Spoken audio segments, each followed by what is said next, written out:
Hi everyone, welcome back to Deep Dive Thursdays. Hi everyone, welcome back to Deep Dive Thursdays, where we take a perspective that we have on life and we dive into the reasons behind that perspective and talk about how we can change it a little bit. And today's topic is the perspective and the thoughts on love. How we love, why we love the way we love.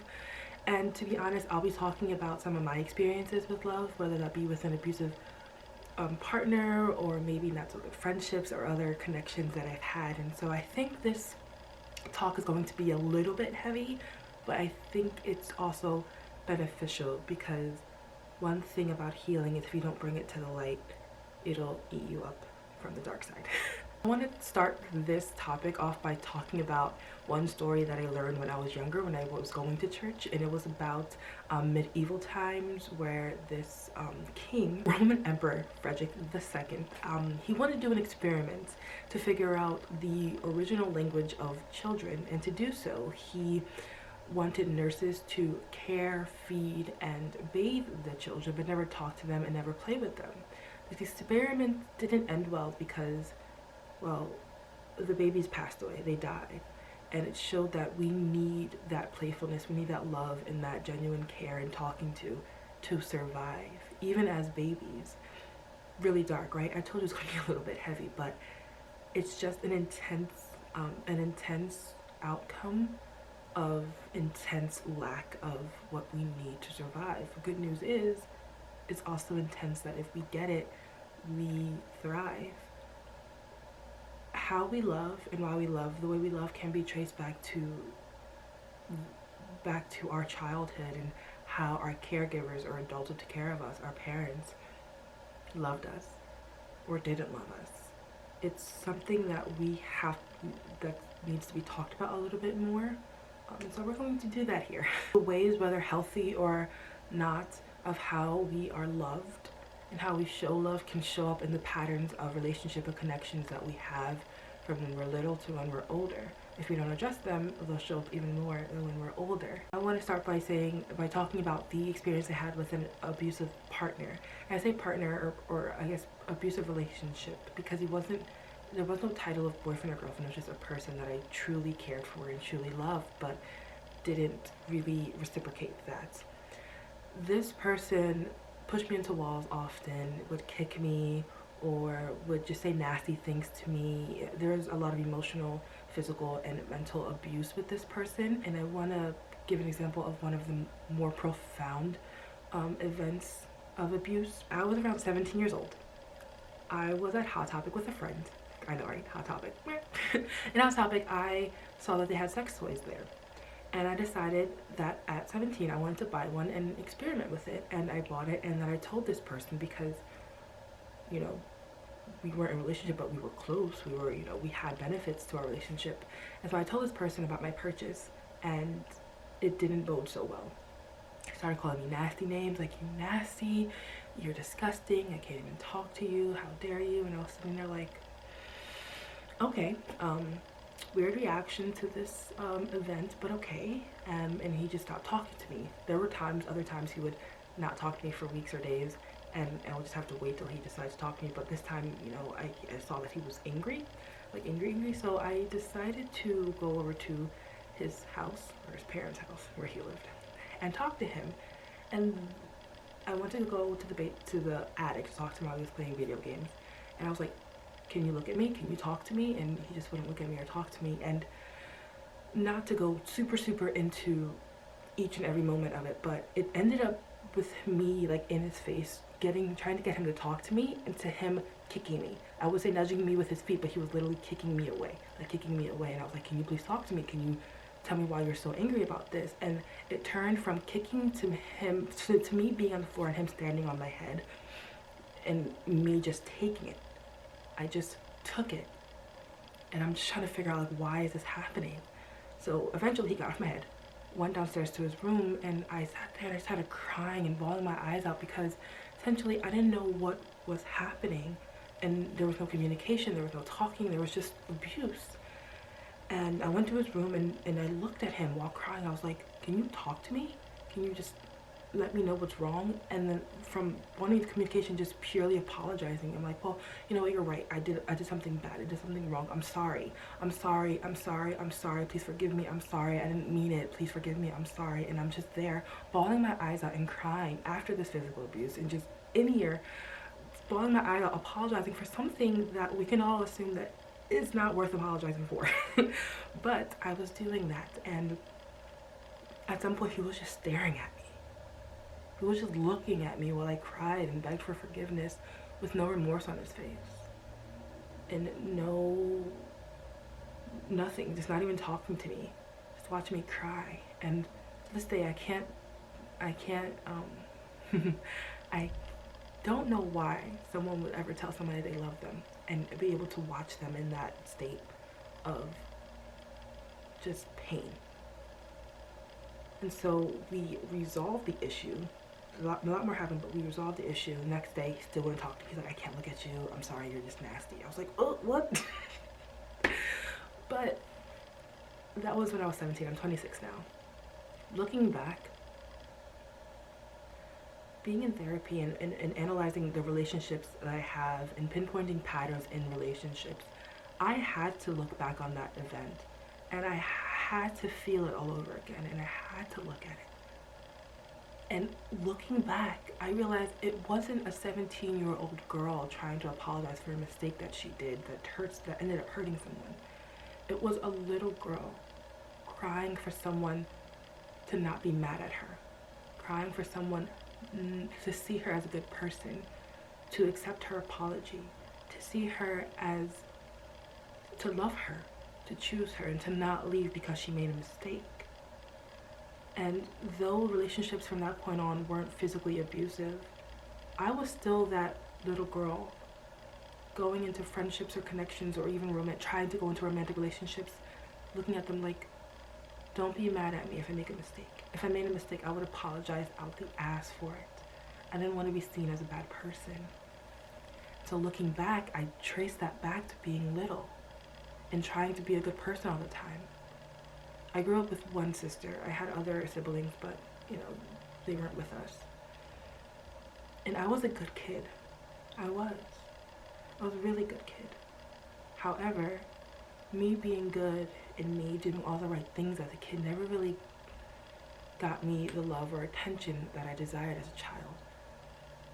The attention and the love essentially went to my sibling, who was seen as the bad child, who always needed attention because we were doing something bad. And so I remember always trying to just be good, so I won't have to stress my parents out, so I won't have to stress my mom out, or so I can be seen as, see, look, I'm doing good, don't be mad, don't feel mad, don't feel angry right now, you have a good child, you have a good person, don't be angry. And I remember that feeling of that, and that showed up in my relationships, because I thought, because even though I was good, it was because that I was good and did everything right that no one really paid me any attention, because I didn't need attention. She'll do right without us caring for her. And not to say that, and I don't want to say this like my mom neglected me. My mom was a great mom, and our parents love us to the extent that they know how to love. Everyone's healing, everyone has their own emotions and baggage and trauma that they deal with, and I don't fault anyone for that. But I had to acknowledge where this pattern stemmed from and why it stemmed from there, to learn and to grow from it. What happens to us isn't in our control, but how we deal with it is, and to do that, you need to acknowledge where it stems from. And so I don't think my mom was a bad mom. I'm just acknowledging where the pattern stemmed from. And so I always sat there thinking, well, I'm good. Why don't you see me? Why don't you give me attention? Why don't you give me love? Or the love that I needed, because the amount of attention and the love that I needed just wasn't met, the amount of it. Not that it wasn't there, it just wasn't met at the amount that I needed it. And so from this abusive relationship to all the other relationships, what happened in them was me trying to be the best person I could be, trying to be the utmost people pleaser. And a lot of these people were always ready and upfront to tell me my mistakes, And if they told me a mistake, I wouldn't question it. I wouldn't question whether it was a mistake or not, just because I didn't question that me buying a sex toy was a mistake. I just like, you know what, you're right, it's a mistake. It made you mad, it hurt you, I'm sorry. I tried to apologize. I had to please them at every step of the point, and I always blamed myself if things didn't work out. Just trying to get that attention and that love from other people. And essentially it was just the same pattern of my behaviors and my needs and my wants repeating itself through people who couldn't meet that. So when it comes to love, I was always being the person saying that, oh, I'm very loving, I give my love, I love a lot of people. In my relationships, whether platonic or romantic, I was always saying, I love them, I love you. However, that love was coming from a place of condition, because I love you on the condition that you see me as a good person and love me back. And if you didn't, I would try to deepen or try to get it out of you by doing more or saying more or just making sure that I'm being the best that I can be. It didn't work out for anybody. That wasn't good for anybody. Looking back, I realized all of this. But at the time, what I was doing was just moving from connection to connection, acting like what happened in the last connection didn't impact me, not realizing why I am operating from that point of love in the first place, not understanding the full impact of an abusive relationship at an adolescent age. Two things were happening. As an adult, or as a teenager going into adulthood, I kept moving past these situations that deeply impacted my psyche and the way I loved people and the way I connect with people and the reason why I had those connections. And in addition to that, my inner child, where I yearned and what I lacked in relationships and love, still wasn't fulfilled, and I was trying to get that through these relationships. So I was operating from a place of operating from a place of lack of love and operating from a place of hurt as well. The reason why I bring up these examples is because I didn't know that what happened to me when in that physical relationship, a physical abusive relationship, or even some of what happened to me as a childhood was playing a part in how I loved and the way I loved and why I loved that way.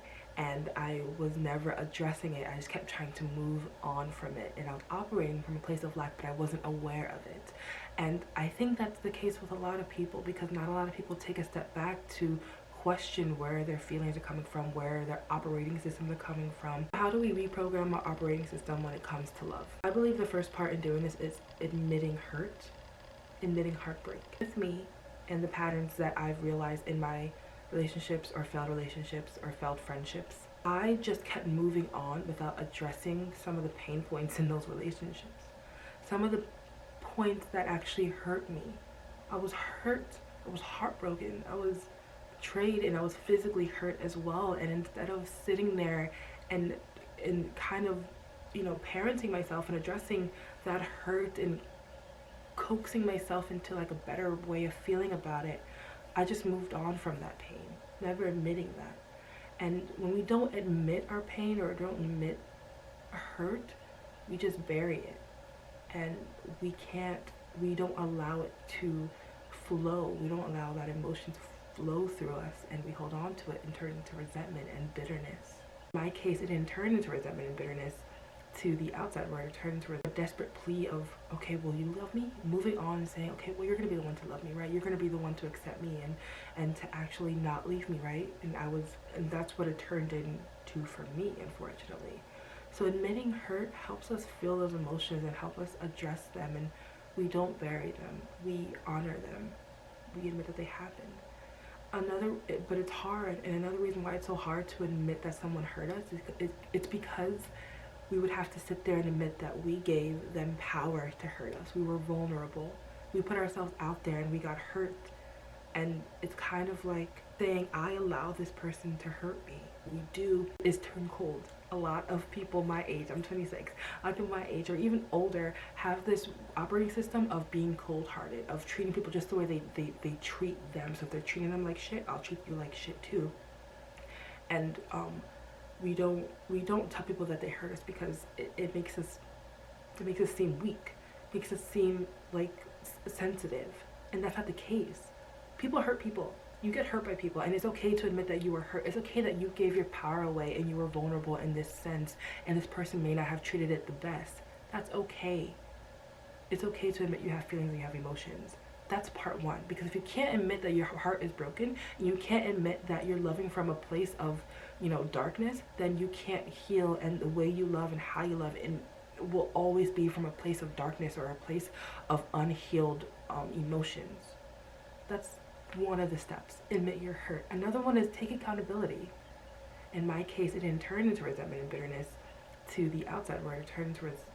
It turned into a desperate plea of, okay, will you love me? Moving on and saying, okay, well, you're going to be the one to love me, right? You're going to be the one to accept me and to actually not leave me, right? And that's what it turned into for me, unfortunately. So admitting hurt helps us feel those emotions and help us address them, and we don't bury them. We honor them.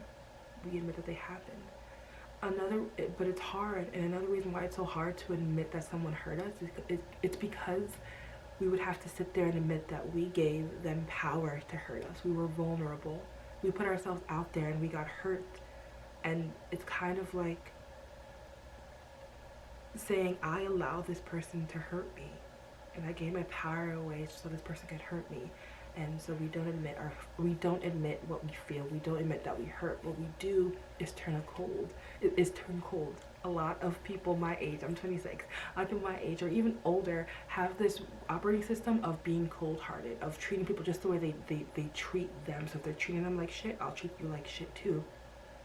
And we don't tell people that they hurt us because it makes us seem weak, makes us seem like sensitive. And that's not the case. People hurt people. You get hurt by people, and it's okay to admit that you were hurt. It's okay that you gave your power away and you were vulnerable in this sense, and this person may not have treated it the best. That's okay. It's okay to admit you have feelings and you have emotions.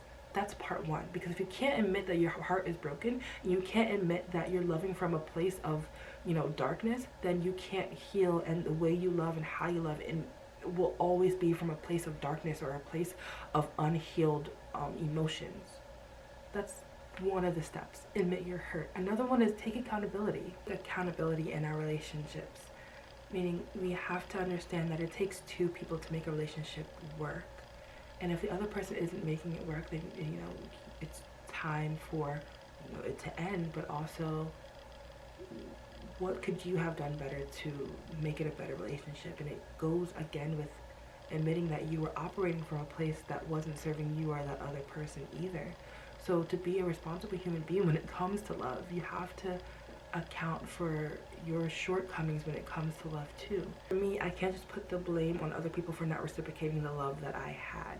I was operating from a place of lack and a place of hurt, where in every step that I was trying to connect with people, I was putting the pressure on them to love me back, to be the one to love me back. No one wants that pressure. No one wants to be the one to save you. No one wants to be your knight in shining armor or your queen to finally treat you like a king. I took accountability for putting this pressure on people to be the one and to be the one to love me, when in general it wasn't their job to be the one to love me. And I take accountability with not enjoying dating, because at some point that desperate plea to love me turned into, are we doing this or not? It turned into, are you gonna love me, you're gonna leave me? If so, do it now, because I don't have time for this. And it took the playfulness out of dating. It took the playfulness out of getting to know somebody, because I was so afraid of getting hurt again, and I was so afraid that this person isn't gonna be the one to love me, that I tried to make that clear right off the bat to avoid any wasted time, to avoid being hurt again.